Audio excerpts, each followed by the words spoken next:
말세속 편 86부. 앞으로 13일 후. 그날 환난 후에. 지체님의 질문. 궁금증이 생겨 여쭤봅니다. 불신자 선인은 구원하시고 불신자 악인은 지옥에 가는 것이라면 선인인지 악인인지는 어떤 기준으로 되는 걸까요? 그냥 하나님께서 판단하시는 건가요? 중보받았느냐 아니냐가 기준이라면 선인이어도 아는 사람이 없어서 중보를 받지 못했다면 가지 못하는 것이기 때문이겠죠. 지금까지 교회에서 배우기로는 모든 사람이 죄인이어서 하나님 앞에서 똑같이 보인다고 배웠는데 불신자면 선인과 악인이 어떤 기준으로 분리될 수 있나 궁금합니다. 저의 답변. 생각보다 답은 쉽습니다. 하나님께 불쌍히 여기심을 받는 불신자의 기준은 바로 우리 자신입니다. 남들이 알면 죽고 싶을 정도로 더러운 죄를 짓고 살던 우리가 주님께서 십자가에서 흘려주신 보혈 덕분에 값없이 천국을 가게 되었습니다. 그래서 우리보다 0.0000001%라도 더 나은 삶을 살았던 모든 불신자들이 천국을 가게 될 것입니다. 값없이 천국을 가게 된 더러운 죄인인 우리가 값없는 구원의 기준이니까요. 그 불신자들과 우리의 차이점은 대속의 보혈을 믿었고 안 믿었고의 차이뿐입니다. 선택된 제사장인 우리가 해야 할 중보의 내용은 딱 하나입니다. 대속의 보혈을 안 믿는 그들의 죄에 보혈을 뿌려 제사함 받게 하는 것이죠. 그들이 지옥을 가는 이유는 보혈을 안 믿은 죄 딱 하나 때문이니까요. 참고로 중보 못 받아서 지옥 갈 사람은 없을 것입니다. 방주 카페의 제사장들이 그 모든 분들을 위해 중보 중이니까요. 도움 되셨기를 바랍니다. 감사합니다. 집중 부탁드립니다. 본문. 너희가 만일 너희를 사랑하는 자만을 사랑하면 칭찬받을 것이 무엇이냐. 누가복음 6장 32절. 해석. 너희는 너희를 사랑하는 자만 사랑하는 것으로는 칭찬받지 못한다. 그것은 너무나 당연하기 때문이다. 너희를 사랑하지 않는 자도 사랑해야 너희가 칭찬받을 것이다. 하나님 아버지께서 말씀하시고자 하신 진짜 속뜻. 내가 나를 사랑하는 자들만 구원한다면 그것은 찬양받을 일이 아니다. 그것은 너무나 당연하기 때문이다. 나는 나를 사랑하지 않는 자들도 구원하여 온 세상 모두의 사랑과 감사와 찬양과 존경을 받을 것이다. 맞지요? 이것이 지난 역사 아무도 눈치채지 못했던 위성구의 진짜 속뜻입니다. 그리고 이 놀라운 사랑의 계획 성취를 위해 하나님께서 준비하신 것이 바로 중보의 법칙입니다. 예수께서 중풍병자가 아닌 중보자들의 믿음을 보시고 중풍병자에게 이 사람아, 내 죄 사함을 받았느니라.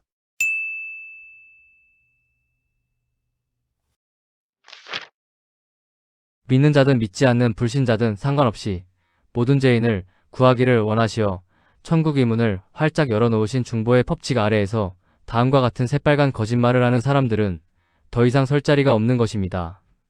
믿어도 회개를 덜해서 죄 남아있으면 지옥 간다. 잘못 살면 구원이 소멸되어 지옥 간다.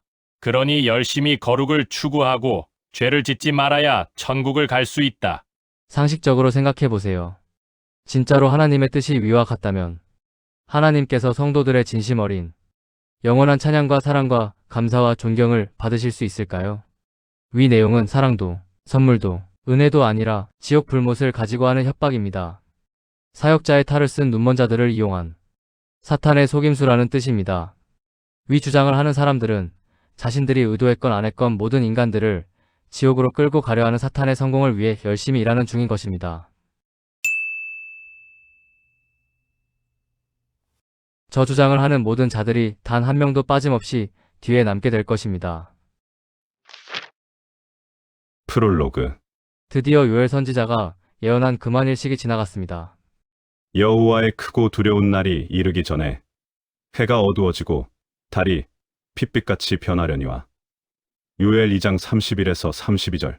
이제 다음 순서는 13일 후에 달이 핏빛같이 변하려니와 불임절의 블러드문입니다. 이 예언이 왜 중요한지 아시죠? 요엘 2장 선구대로라면 해가 어두워지고 달이 핏빛같이 변하고 난 후 휴거가 진행되기 때문입니다.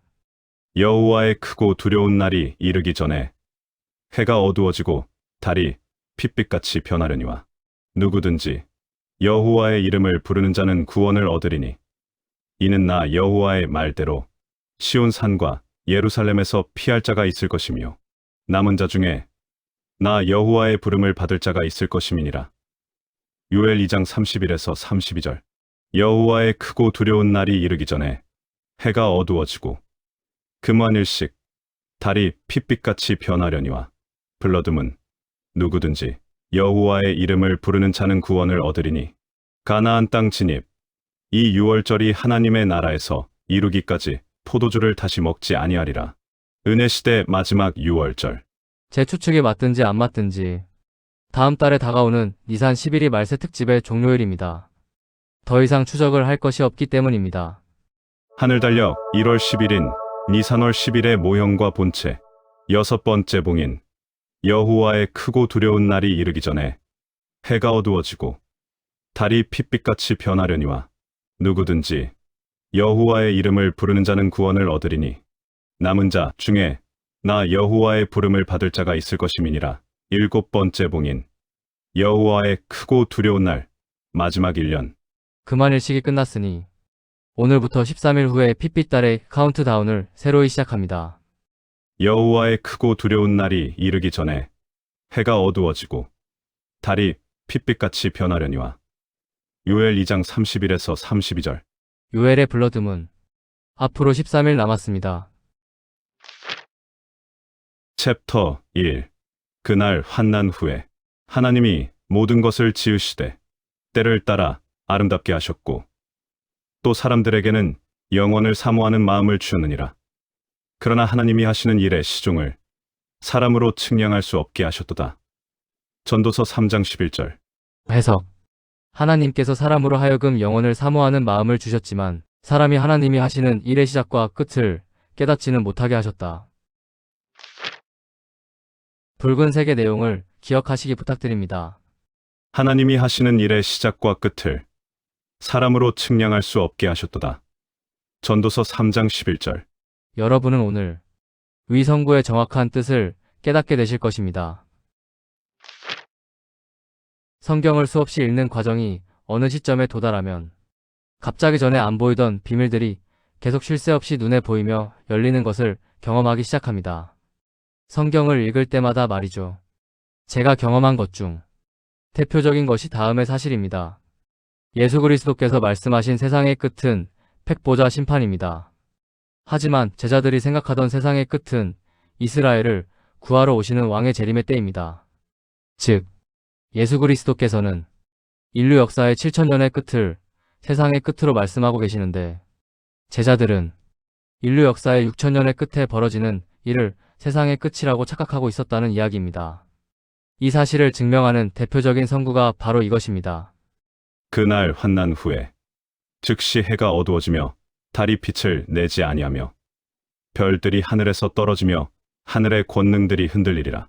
그때에 인자의 징조가 하늘에서 보이겠고 그때에 땅의 모든 족속들이 통곡하며 그들이 인자가 구름을 타고 능력과 큰 영광으로 오는 것을 보리라.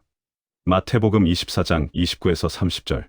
위성구는 천년왕국의 끝, 팩보자 심판 때의 사건을 묘사하신 주님의 말씀입니다. 위성구속. 그날 환난 후에가 지목하는 환난은 천년왕국 끝의 곡과 마곡 전쟁입니다. 이 사실을 성구에 반영해 보겠습니다.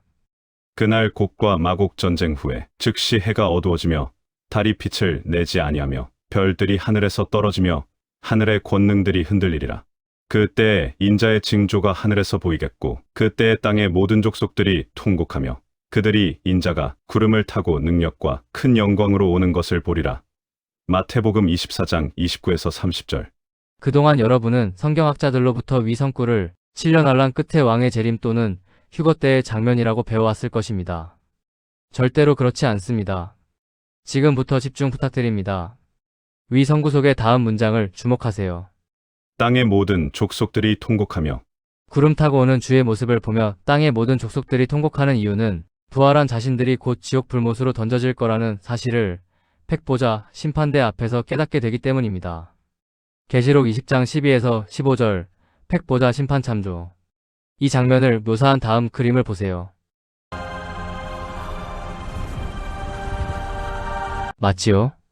그때 땅의 모든 족속들이 통곡하며 그들이 인자가 구름을 타고 능력과 큰 영광으로 오는 것을 보리라. 위성꾼은 왕이 심판을 하기 위해 팩보자 심판대로 강림하시는 모습을 바라보며 통곡하는 지옥행 죄인들의 묘사인 것입니다. 하지만 제자들은 이 말씀을 왕의 재림의 장면으로 착각했습니다.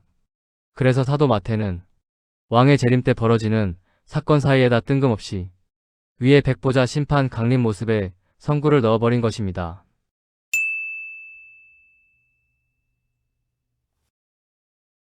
이해되셨나요? 다시 설명드리겠습니다. 잘 보세요. 2000년 전 어느 날 제자들이 나와서 예수 그리스도께 여쭈어 봤습니다. 우리에게 이르소서. 어느 때에 이런 일이 있겠사오며 또 주의 임하심과 세상 끝에는 무슨 징조가 있사오리이까? 마태복음 24장 3절. 제자들이 세상 끝의 사건을 여쭈어 봤기 때문에 주님께서는 세상 끝에 벌어질 사건을 순서대로 정확히 말씀해 주셨습니다. 6000년의 끝에 주님이 하늘에서 임하실 왕의 재림 사건부터 7000년의 끝에 주님이 하늘에서 임하실 천년왕국 끝에 팩보자 심판까지 말이죠. 제자들이 주님이 임하시는 세상 끝에 무슨 일이 일어납니까? 라고 여쭈어 봤기에 그 질문에 대한 정확한 답변을 하신 것이란 소리입니다. 하지만 머릿속에 오직 이스라엘을 구원하실 왕의 재림 때만을 세상 끝이라고 착각하고 있던 제자들은 주님께서 말씀하신 팩보자 심판의 사건마저도 왕의 재림의 때의 이야기로 착각하고 짬뽕을 해버렸다는 이야기입니다. 주님께서 말씀하신 내용, 7000년 끝에 백보자 심판대 강림, 제자들이 착각한 내용, 6000년 끝에 왕의 재림. 그때 땅의 모든 족속들이 통곡하며 그들이 인자가 구름을 타고 능력과 큰 영광으로 오는 것을 보리라. 마태복음 24장 30절. 땅의 모든 족속들이 통곡하며 왕의 재림 때는 땅의 모든 족속이 왕에 대항하여 싸우려고 하늘에서 내려오는 왕에게 온갖 무기를 쏴대며 덤벼들 뿐 땅의 모든 족속이 통곡하는 일은 절대로 벌어지지 않습니다.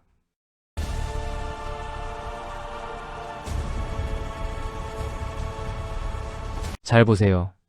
다음은 왕의 재림 직전에 벌어지는 일입니다.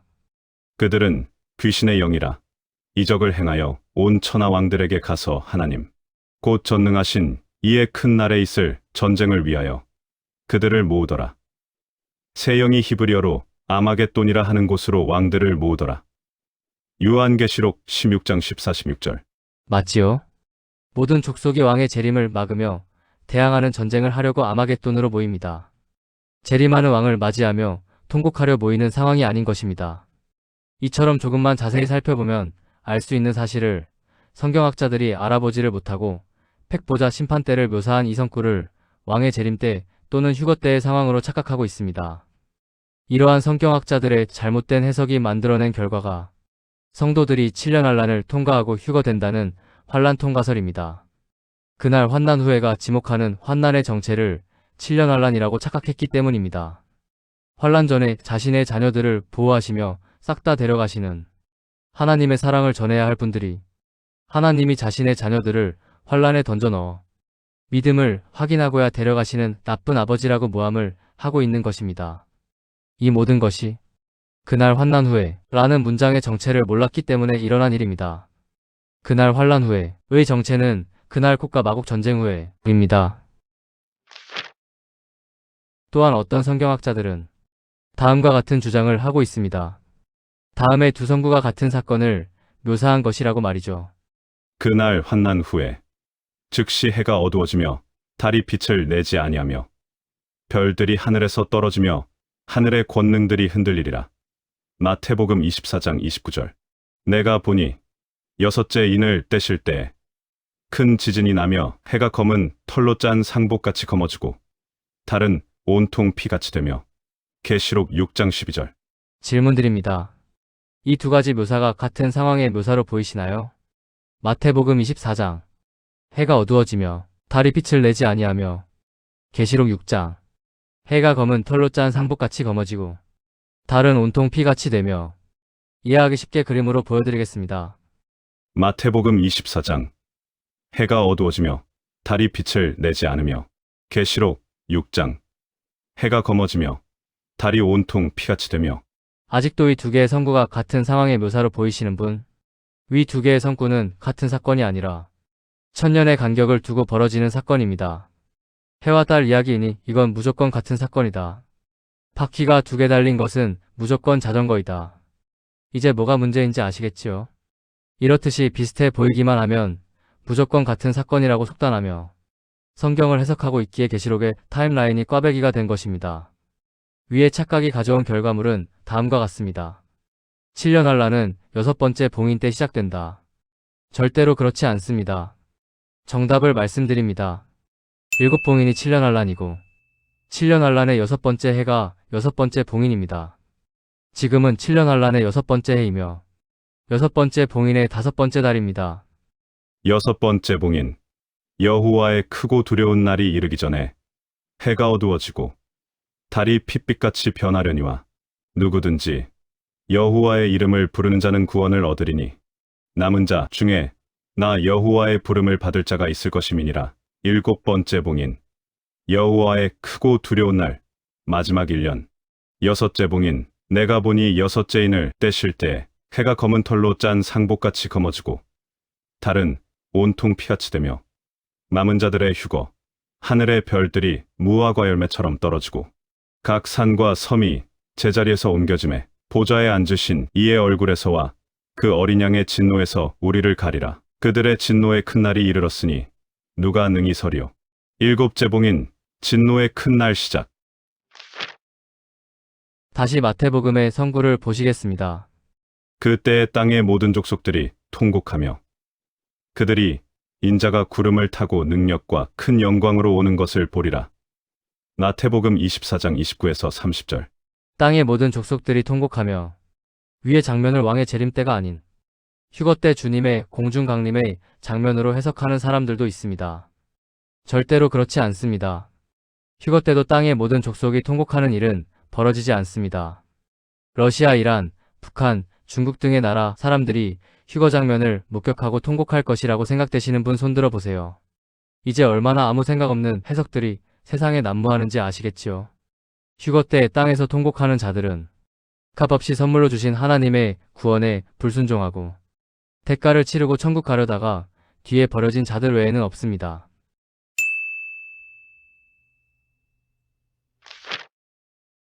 결론입니다.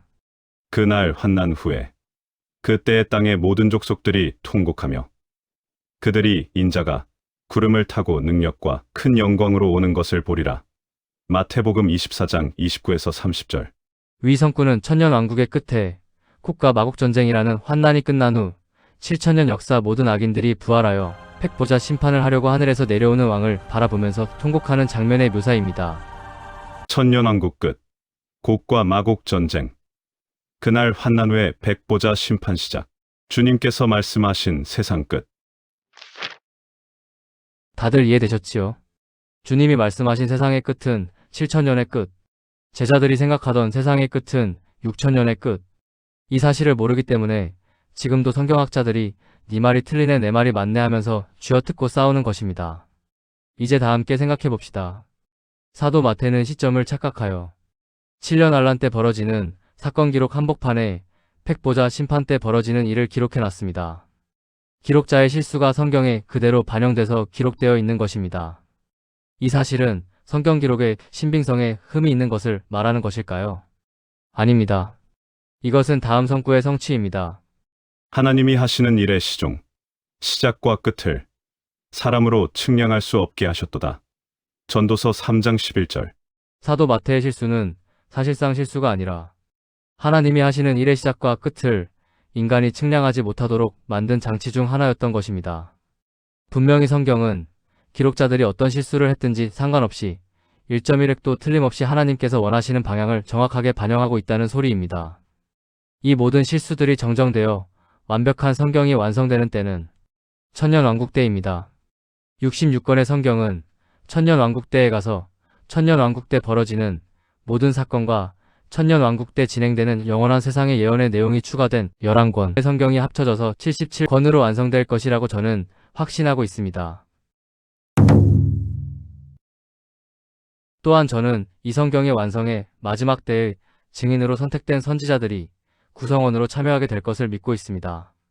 수천 년간 아무도 몰랐던 징조의 열쇠를 하나님께 받아들고 수천 년 동안 봉인에 묶였던 계시록을 지난 역사 최초로 풀어내어 모든 사실의 증인이 된 선택된 선지자들 말이죠.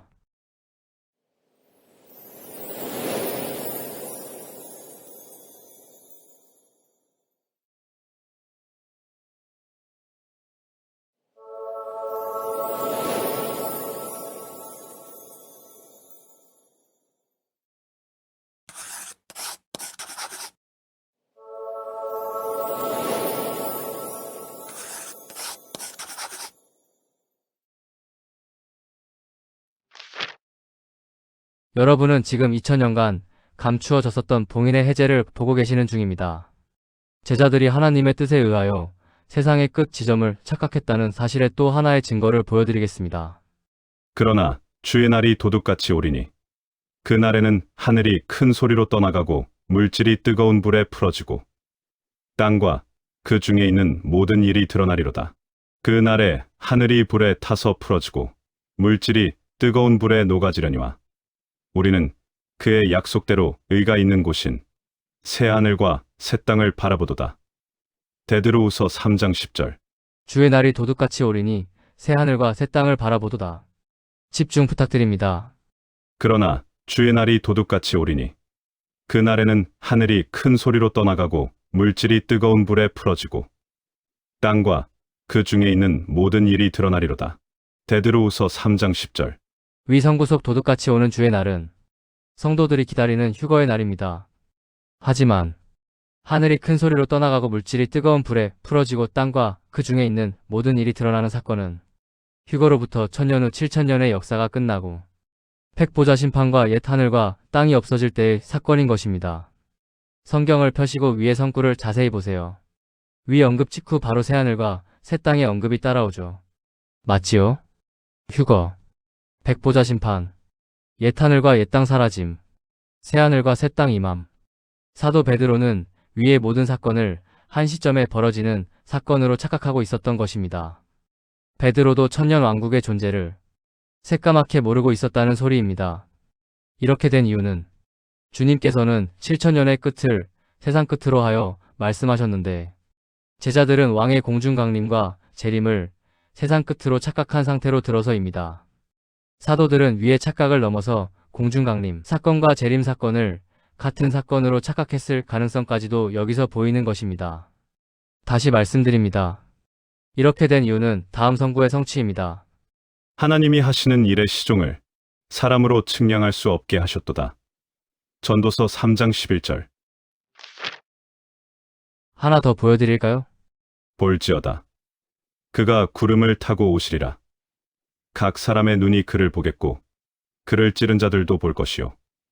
땅에 있는 모든 족속이 그로 말미암아 애곡하리니 그러하리라. 아멘. 요한계시록 1장 7절. 대부분의 성경학자들과 성도들이 왕의 재림 때의 사건이라고 굳게 믿고 있는 위의 성구 역시 7000년의 끝, 팩보자 심판 때 벌어지는 사건입니다. 그를 찌른 자들도 볼 것이요. 요한계시록 1장 7절. 주님을 찌른 자들은 2000년 전에 죽었습니다. 그들이 왕이 오시는 장면을 바라보는 시점은 부활하여 심판을 받는 백보자 심판 때 밖에 없습니다. 땅에 있는 모든 족속이 그로 말미암아 애곡하리니. 요한계시록 1장 7절. 사도 마태가 써놓은 내용과 똑같은 내용이 계시록에도 기록되어 있지요. 마태복음 24장. 그때의 땅의 모든 족속들이 통곡하며 그들이 인자가 구름을 타고 능력과 큰 영광으로 오는 것을 보리라. 마태복음 24장 30절. 계시록 1장. 볼지어다.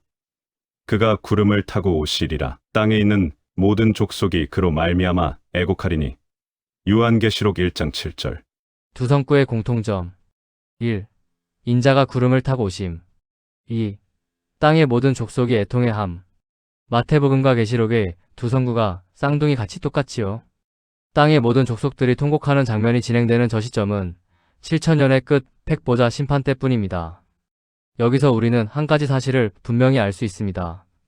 팩보자 심판 때 주님께서는 백마가 아닌 구름을 타고 오신다는 사실을 말이죠. 참고로 백보자 심판을 묘사했는데도 불구하고 왕의 재림대로 오해받고 있는 두 개의 성구를 더 보여드리겠습니다. 재림으로 오해받는 백보자 심판 장면 1. 주 예수께서 자기의 능력의 천사들과 함께 하늘로부터 불꽃 가운데에 나타나실 때에 하나님을 모르는 자들과 우리 주 예수의 복음에 복종하지 않는 자들에게 형벌을 내리시니 이런 자들은 주의 얼굴과 그의 힘의 영광을 떠나 영원한 멸망의 형벌을 받으리로다. 데살로니가후서 1장 7에서 9절. 재림으로 오해받는 백보자 심판 장면 2. 아담의 7대 손 에녹이 이 사람들에 대하여도 예언하여 이르되 보라 주께서 그 수만의 거룩한 자와 함께 임하셨나니 이는 뭇 사람을 심판하사 모든 경건하지 않은 자가 경건하지 않게 행한 모든 경건하지 않은 일과 또 경건하지 않은 죄인들이 주를 거슬러 한 모든 완악한 말로 말미암아 그들을 정죄하려 하심이라 하였느니라. 유다서 1장 14에서 15절. 놀랍죠? 이 모두가 왕의 재림을 세상 끝으로 착각하고 있는 좁은 시야 때문에 일어나는 일입니다. 다시 말씀드립니다. 세상의 끝은 왕의 재림 때가 아니라 인류 역사 7천년의 끝인 백보자 심판 때입니다. 여러분은 지금 2000년이 지난 지금까지도 성경학자들이 열심히 헤매고 있는 이유를 보고 계십니다. 내친 김에 하나 더 보여드리겠습니다. 그리하면 그가 세상을 창조한 때부터 자주 고난을 받았어야 할 것이오되 이제 자기를 단번에 제물로 드려 죄를 없이 하시려고 세상 끝에 나타나셨느니라. 히브리서 9장 26절. 분명하죠? 사도들은 왕의 재림이 자신들이 살아있을 때 있을 것이라고 생각을 했고 그 왕의 재림을 세상 끝의 마지막 기준선으로 생각했기에 초림과 재림을 붙여서 위와 같은 발언을 하게 된 것입니다. 이 모든 사실에서 우리는 알 수 있습니다. 주님은 초림 당시에 천년왕국의 존재를 사도들에게 의도적으로 말씀하지 않으셨다는 사실입니다. 부활 승천 수십 년 후 모든 사도들이 죽은 다음 사도 요한만이 뒤늦게 알게 되어 계시록에 천년왕국을 기록함. 그 이유는 하나님이 하시는 일의 시작과 끝을 사람으로 측량하지 못하게 하기 위해서입니다.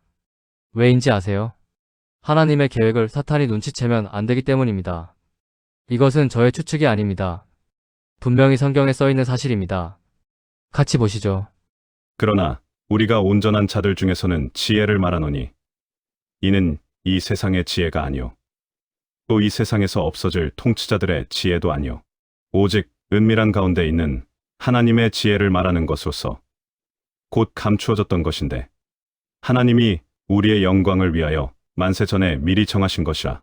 이 지혜는 이 세대의 통치자들이 한 사람도 알지 못하였나니 만일 알았더라면 영광의 주를 십자가에 못 박지 아니하였으리라.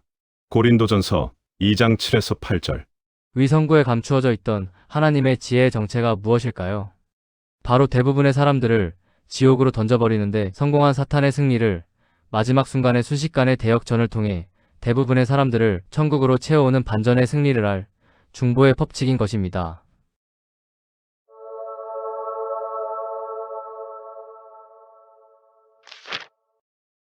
이제 데살로니가전서 4장 17절에서 왜 휴거를 하르파조, 강력한 힘으로 낚아채어간다 라고 부르는지 아시겠지요?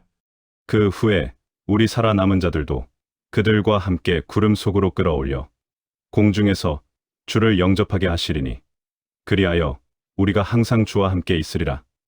데살로니가전서 4장 17절.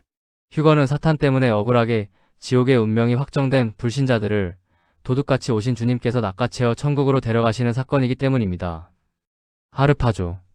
상대의 의사와 상관없이 혹은 주변의 방해를 뚫고 강력한 힘으로 탈취하는 것. 누군가의 수중에 있던 것을 자기의 소유로 확정짓기 위해 빼앗아오는 것. 사탄의 착각.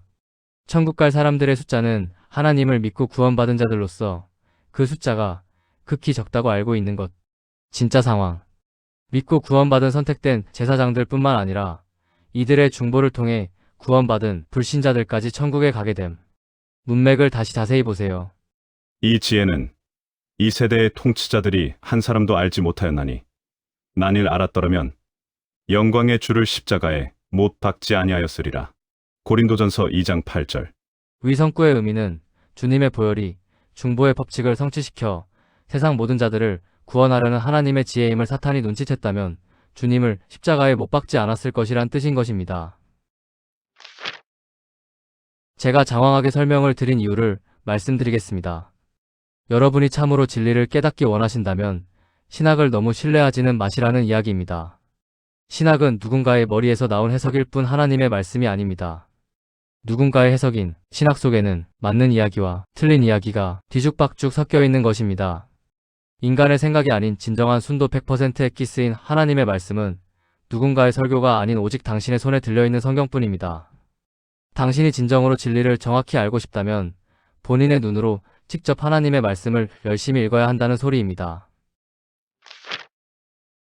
놀랍게도 이제부터가 본론입니다. 챕터 2. 에스겔 38장의 비밀. 앞의 내용에서 저는 성경학자들의 마지막 때의 해석이 상당 부분 오류가 있음을 증명했습니다. 제가 이 증명을 하는 목적은 지금 온 세상 대부분의 성도들이 에스겔 38장에 대하여 믿고 있는 사실 역시 틀렸다는 것을 말씀드리기 위해서입니다. 에스겔 38장은 7년 환란 때 벌어지는 전쟁의 묘사가 아니라 모든 내용이 순도 100%, 천년 왕국의 끝에 벌어지는 쿡과 마곡의 전쟁입니다. 놀랍죠? 계시록에 묘사된 쿡과 마곡의 전쟁을 보시겠습니다. 천년이 참해. 사탄이 그 옥에서 놓여 나와서 땅의 사방 백성, 곧 곡과 마곡을 미혹하고 모아 싸움을 붙이리니 그 수가 바다의 모래 같으리라. 계시록 20장 7에서 8절. 이번에는 같은 내용의 에스겔 38장을 보여드리겠습니다. 인자야, 너는 마곡 땅에 있는 로스와 메섹과 두발 왕, 곧 곡에게로 얼굴을 향하고 그에게 예언하여 이르기를 주 여호와께서 이같이 말씀하시기를 로스와 메섹과 두발 왕, 고가 얘가 너를 대적하여 너를 돌이켜 갈고리로 내 아가리를 꿰고 너와 말과 기마병 곧 내 온 군대를 끌어내되. 에스겔 38장 2에서 4절. 위 내용은 마곡 땅의 왕, 곡의 아가리를 꿰어내어 하나님의 백성 이스라엘을 치게 만드시겠다는 하나님의 예언입니다. 이 계획을 성취하실 때 사용하시는 도구가 천년 만에 풀려난 사탄인 것입니다. 에스겔 38장의 묘사를 조금 더 보겠습니다. 여러 날 후 곧 말년에 내가 명령을 받고 그 땅 곧 오래 황폐하였던 이스라엘 산에 이르리니 그 땅 백성은 칼을 벗어나서 여러 나라에서 모여 들어오며 이방에서 나와 다 평안히 거주하는 중이라. 에스겔 38장 8절. 성벽도 없고 문이나 빗장이 없어도 염려 없이 다 평안히 거주하는 백성에게 나아가서 물건을 겁탈하며 노력하리라. 에스겔 38장 11절. 칼을 벗어나 평안히 거주하는 이스라엘. 빗장이 없어도 염려 없이 다 평안히 거주하는 백성. 위 묘사가 지금의 이스라엘 묘사인가요? 이스라엘의 역사 속에서 위와 같은 시대는 다윗왕 시대 때 비슷한 흉내를 낸 이후로 아직까지 단 한 번도 없었습니다. 다윗왕 시대가 천년 왕국의 그림자였다는 소리입니다. 분명히 위 묘사는 진짜 본체인 다윗왕께서 통치하시는 천년 왕국 때의 이스라엘 묘사입니다. 조금만 신경 써서 읽어보면 모두가 알 수 있는 사실인데도 불구하고 놀랍게도 지금 세상의 대부분의 성도들이 에스겔 38장을 7년 환란 때의 사건이라고 해석하고 있습니다. 지금의 성도들도 2000년 전 사도들과 같은 실수를 하고 있다는 소리입니다. 모두가 왕의 재림을 세상 끝으로 착각하고 있기 때문입니다. 다시 말씀드립니다. 세상의 끝은 7000년 역사 모든 가라지들이 부활하여 심판을 받는 백보자 심판입니다. 재밌지요? 이 상황은 이상한 것이 아닙니다. 다음 선구가 성취되고 있는 중일 뿐이죠. 하나님이 하시는 일의 시종을 사람으로 측량할 수 없게 하셨도다. 전도서 3장 11절. 저 역시 처음에는 에스겔 38장이 7년 환란 때의 사건이라고 온 세상이 믿고 있기에 5년 전까지 아무 생각 없이 그렇게 믿고 있었습니다. 저의 의문이 시작된 시점은 말세 특집을 시작한 5년 전부터입니다. 하지만 초기에는 아직 기존의 세뇌에서 완전히 벗어나지 못했기에 에스겔 38장이 7년 환란 때의 사건과 천년 왕국 쿡과 마곡의 전쟁 사건이 짬뽕되어 있다는 정도로만 추측하고 있었지요. 그래서 말세 특집 여정의 초반 때 다음과 같은 그림을 그렸던 것입니다. 하지만 이제 5년간 진행한 모든 연구를 토대로 결론을 말씀드리겠습니다. 에스겔 38장은 전체가 천년 왕국 끝의 전쟁의 묘사입니다. 에스겔 38장은 계시록 20장에 요약되어 기록된 쿡과 마곡 전쟁의 상세 설명서인 것입니다. 아래 두 내용을 비교해 보세요. 계시록 20장. 천년이 참해. 사탄이 그 옥에서 놓여 나와서 땅의 사방 백성 곧 곡과 마곡을 미혹하고 모아 싸움을 붙이리니 그 수가 바다의 모래 같으리라. 그들이 지면에 널리 퍼져 성도들의 진과 사랑하시는 성을 두르매 하늘에서 불이 내려와 그들을 태워버리고. 계시록 20장 7에서 9절. 에스겔 38장. 내가 내 고국 땅 북쪽 끝에서 많은 백성 곧 다 말을 탄 큰 무리와 능한 군대와 함께 오되 구름이 땅을 덮은 같이 내 백성 이스라엘을 치러 오리라. 내가 또 전염병과 피로 그를 심판하며 쏟아지는 폭우와 큰 우박덩이와 불과 유황으로 그와 그 모든 무리와 그와 함께 있는 많은 백성에게 비를 내리듯 하리라. 에스겔 38장 15에서 16절, 22절. 맞지요? 계시록 20장 곡과 마곡 전쟁과 에스겔 38장 곡과 마곡 전쟁은 천년 왕국의 같은 전쟁입니다. 저는 지금 5년간 연구 과정의 마지막 결론을 최종 정리하고 있는 중입니다. 에스겔 39장 역시 이 전쟁의 묘사가 맞다고 생각하지만 아직 7년간 무기를 태운다는 선구 내용에 대한 묵상이 끝나지 않아서 이 부분은 다음에 다루도록 하고 오늘은 에스겔 38장만 가지고 이야기를 계속 진행하겠습니다. 챕터 3.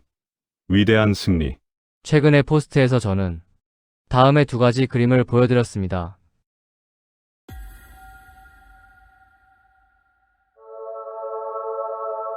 사탄의 반역으로 인해 시작된 시청각 교육. 피조물은 하나님의 뜻을 꺾을 수 없다의 위대한 피날레를 위해서 하나님의 막판 뒤집기 역전계획, 중보의 법칙을 끝까지 사탄이 깨닫지 못하게 하고 계시다는 내용이었습니다. 이 대결은 인류 역사 6천년의 끝에 드디어 사탄의 실패와 체포로 끝납니다. 또 내가 봄에 천사가 무저갱의 열쇠와 큰 쇠사슬을 그의 손에 가지고 하늘로부터 내려와서 용을 잡으니 곧 옛뱀이요 마귀요 사탄이라.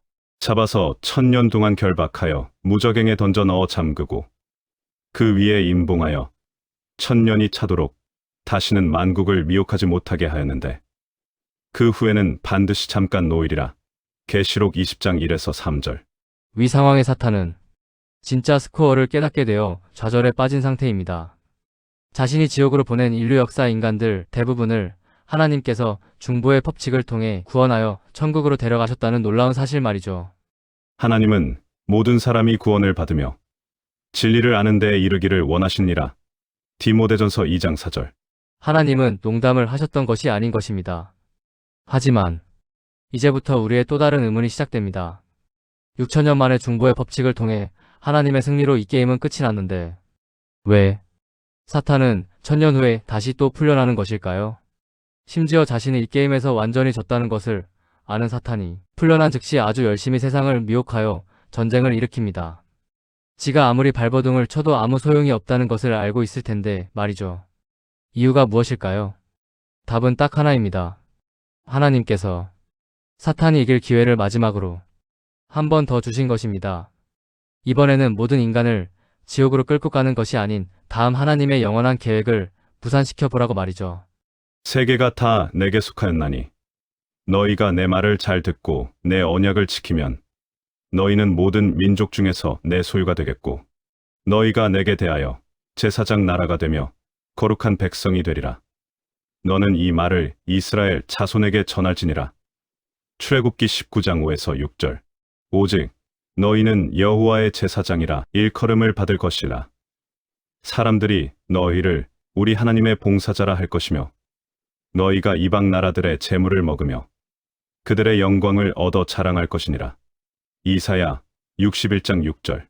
이스라엘이 온 세계 모두가 바치는 재물을 거저 받아 먹으며 세상으로부터 존경받는 하나님의 제사장 나라로서 세상 모든 나라 앞에 우뚝 서는 일은 아직까지 성취된 적이 없습니다.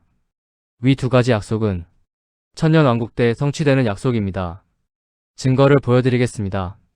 예루살렘을 치러 왔던 이방 나라들 중에 남은 자가 해마다 올라와서 그 왕 만군의 여호와께 경배하며 초막절을 지킬 것이라. 땅에 있는 족속들 중에 그 왕 만군의 여호와께 경배하러 예루살렘에 올라오지 아니하는 자들에게는 비를 내리지 아니하실 것인즉 만일 애굽 족속이 올라오지 아니할 때에는 비 내림이 있지 아니하리니 여호와께서 초막절을 지키러 올라오지 아니하는 이방 나라들의 사람을 치시는 재앙을 그에게 내리실 것이라. 애굽 사람이나 이방 나라 사람이나 초막절을 지키러 올라오지 아니하는 자가 받을 벌이 그러하니라. 스가랴 14장 16에서 19절. 만국의 대장이 되어 이방 나라들의 죄를 중보하며 하나님을 섬기고 있는 제사장 나라 이스라엘의 존재가 보이시나요? 위 묘사는 천년왕국 때의 묘사입니다. 이 제사장의 나라 이스라엘이 천년왕국 끝에 사탄의 미혹에 속은 온 세상 이방인들로부터 공격받는 전쟁의 모습이 계시록에 다음과 같이 묘사되어 있는 것입니다. 그들이 지면에 널리 퍼져 성도들의 진과 사랑하시는 성을 두르매. 계시록 20장 9절. 놀랍게도 제사장 나라 이스라엘의 위치는 천년왕국만이 아닌 영원한 세상에서도 지속됩니다. 이것도 증거를 보여드리겠습니다. 안식일, 영원히 대대로 지키라. 유월절, 영원히 대대로 지키라. 무교절, 영원히 대대로 지키라. 초실절, 영원히 대대로 지키라. 오순절, 영원히 대대로 지키라. 나팔절, 영원 내용 없음. 누락된 듯. 속죄일, 영원히 대대로 지키라. 초막절, 영원히 대대로 지키라. 저의 포스트를 보시는 모두가 느끼실 것입니다. 성경 속의 한 단어 한 문장이 매우 중요하다는 사실을 말이죠. 세상의 성경학자들이 이 사실을 간과하고 성경을 해석하기에 엉뚱한 해석들을 하고 있는 것입니다. 다음 성구 속 글을 찌른 자, 땅의 모든 족속 애통 같은 문장들 말이죠. 볼지어다. 그가 구름을 타고 오시리라. 각 사람의 눈이 그를 보겠고 그를 찌른 자들도 볼 것이요. 땅에 있는 모든 족속이 그로 말미암아 애곡하리니 그러하리라. 아멘. 요한계시록 1장 7절. 아무튼 우리는 구약 성경에 기록되어 있는 영원이라는 단어에 주목해야 합니다. 하나님께서 이스라엘에게 하신 영원히 여호와의 절기를 지키라는 명령은 농담이 아닙니다. 말 그대로 이스라엘은 영원히 여호와의 절기를 지키는 제사장 나라로 선택된 민족이라는 소리입니다. 깨달으신 분? 사탄이 제사장 나라 이스라엘을 멸망시켜 위와 같이 영원한 제사장의 나라를 세우려 하시는 하나님의 계획을 막아내면 사탄은 심판을 받지 않습니다. 반란에 성공한 자를 그냥 무력으로 제압해서 지옥 불못으로 던져버리면 피조물이 반란에 성공할 수 있다는 사실을 하나님께서 감추려 하시는 것이라는 오해가 남겨지기 때문이죠. 사탄이 행여나 반란에 성공한다면 하나님은 피조물은 하나님의 뜻을 꺾을 수 없다라는 증거를 모두에게 보여주시기 위해서 사탄을 바로 처리하시지 못하는 상황이 된다는 소리입니다. 이것이 아담과 하와를 타락시켜 죽게 만들어 하나님의 계획을 중단시키는 데 성공한 사탄이 6천년이 지난 지금까지도 건재한 이유인 것입니다. 이스라엘은 영원히 여호와의 절기를 지키도록 하나님께 선택된 민족이다. 하나님의 이 뜻을 꺾기 위해 제사장 나라 이스라엘을 아예 없애버리려는 사탄의 마지막 도전이 계시록 20장과 에스겔 38장에 기록되어 있습니다. 국가 마국 전쟁이라는 이름으로 말이죠. 이제 여러분은 사탄이 왜 6천년의 끝에 최후의 심판을 받지 않고 단지 감금만 당한 후 7천년의 끝에 다시 풀려나 도전을 하게 되는지 이유를 알게 되셨습니다. 그런데 다시금 또 의문이 생깁니다. 왜 굳이 하나님께서 이런 선택을 하셨을까요? 이미 이기신 하나님의 입장에서는 굳이 감금된 사탄을 다시 풀어주어 귀찮은 일을 다시 하실 이유가 없는 것입니다. 제가 항상 말씀드렸지요. 모든 결과에는 이유와 목적이 있다고 말이죠. 하나님께서 사탄을 다시 풀어주신 이유와 목적이 있다는 소리입니다. 그 이유와 목적을 말하기 위해 오늘의 모든 글을 쓴 것입니다. 하나님께서 7천년의 끝에 다시 사탄을 풀어주신 목적이 에스겔 38장의 끝에 기록되어 있습니다. 주 여호와의 말씀이니라. 내가 내 모든 산 중에서 그를 칠 칼을 부르리니 각 사람이 칼로 그 형제를 칠 것이며 내가 또 전염병과 피로 그를 심판하며 쏟아지는 폭우와 큰 우박덩이와 불과 유황으로 그와 그 모든 무리와 그와 함께 있는 많은 백성에게 비를 내리듯 하리라. 이같이 내가 여러 나라의 눈에 내 위대함과 내 거룩함을 나타내어 나를 알게 하리니 얘가 여호와인 줄을 그들이 알리라. 에스겔 38장 21에서 23절. 이것이 7천년의 끝에 사탄을 다시 풀어주시어온 세상을 미혹해 하신 이유와 목적입니다. 위 선구와 똑같은 내용이 계시록에 다음과 같이 기록되어 있습니다. 천년이 참해 사탄이 그 옥에서 놓여 나와서 땅의 사방 백성 곧 곡과 마곡을 미혹하고 모아 싸움을 붙이리니 그 수가 바다의 모래 같으리라.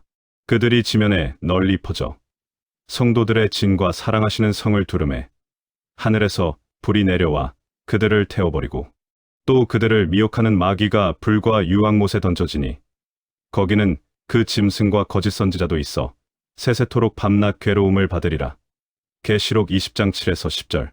이같이 내가 여러 나라의 눈에 내 위대함과 내 거룩함을 나타내어 나를 알게 하리니 내가 여호와인 줄을 그들이 알리라. 에스겔 38장 23절. 위성구 한 줄 요약. 피조물은 하나님의 뜻을 꺾을 수 없다. 바로 위의 것이 7천년간 진행된 시청각 교육의 결론입니다. 분명하죠? 5년 전 말세 특집을 통해 처음 공개한 7천년의 시청각 교육은 추측이 아닌 진실인 것입니다. 이것이 당신의 위대하신 하늘아버지의 스케일입니다.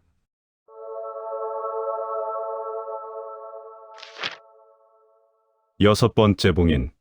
여호와의 크고 두려운 날이 이르기 전에 해가 어두워지고 달이 핏빛같이 변하려니와 누구든지 여호와의 이름을 부르는 자는 구원을 얻으리니 남은 자 중에 나 여호와의 부름을 받을 자가 있을 것임이니라. 일곱 번째 봉인. 여호와의 크고 두려운 날. 마지막 1년. 여호와의 크고 두려운 날이 이르기 전에 해가 어두워지고 요엘의 그만일식이 벌어진 지 1일 지났습니다. 달이 핏빛같이 변하려니와 요엘의 블러드문까지 13일 남았습니다. 첫째 달 10일에 백성이 요단에서 올라와 여리고 동쪽 경계 길갈에 진침해. 여호수아 4장 19절. 니산월 10일. 가나안 입성 모형.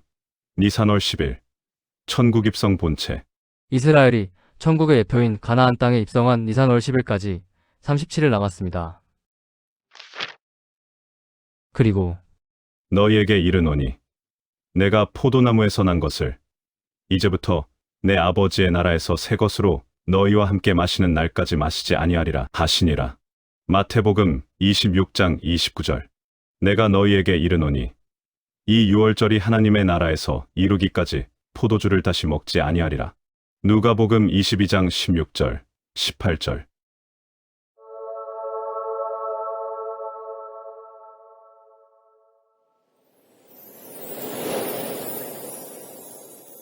가라지를 불태우는 기간 내에 있는 유월절은 우리가 기다리는 유월절이 될 수 없으므로 앞으로 올 단 한 번의 유월절이 우리가 기다리는 유월절입니다.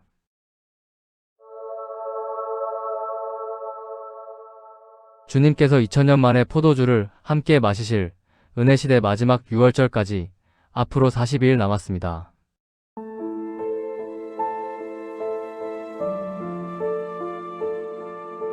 다음 시간에 계속 여호와의 크고 두려운 날이 이르기 전에 해가 어두워지고 금완일식 달이 핏빛같이 변하려니와 블러드문 누구든지 여호와의 이름을 부르는 자는 구원을 얻으리니 가나안 땅 진입. 이 유월절이 하나님의 나라에서 이루기까지 포도주를 다시 먹지 아니하리라. 은혜시대 마지막 유월절. 시간이 없습니다. 전 세계 모두를 싹 쓸어버리는 인류 역사 마지막 심판의 시간이 곧 시작될 것입니다. 평생을 가짜 복음에 속아 살아서 진짜 하나님을 만난 적이 없는 분들, 그리고 끝까지 하나님 믿기를 거부한 불신자들, 이 모두가 조만간 싹 다 죽어서 영원한 지옥 불못이 확정될 것입니다. 당신은 하나님을 만날 준비가 되었나요? 곧 세상에 도래할 하나님 나라의 백성이 되는 것이 당신이 대환란을 피할 수 있는 유일한 방법입니다. 많은 분들을 하나님 백성의 길로 인도한 복음의 비밀 시리즈를 소개합니다. 당신은 바로 오늘 이 시리즈를 통해 하나님의 자녀로 거듭나 영원한 생명을 소유하여 앞으로 도래할 하나님 나라의 백성이 되실 것입니다. 하나님의 사랑을 깨닫는 순간 천국 백성이 됩니다. 그리고 당신이 하나님 나라의 백성이 되었다는 사실을 누가 말해주지 않아도 당신 자신이 알게 될 것입니다. 시간이 없습니다. 서두르시기 바랍니다. 복음의 비밀 파트 1. 복음의 비밀 파트 2. 복음의 비밀 파트 3. 복음의 비밀 최종 완성본. 말세속편 86부. 앞으로 13일 후. 그날 환난 후에. The End.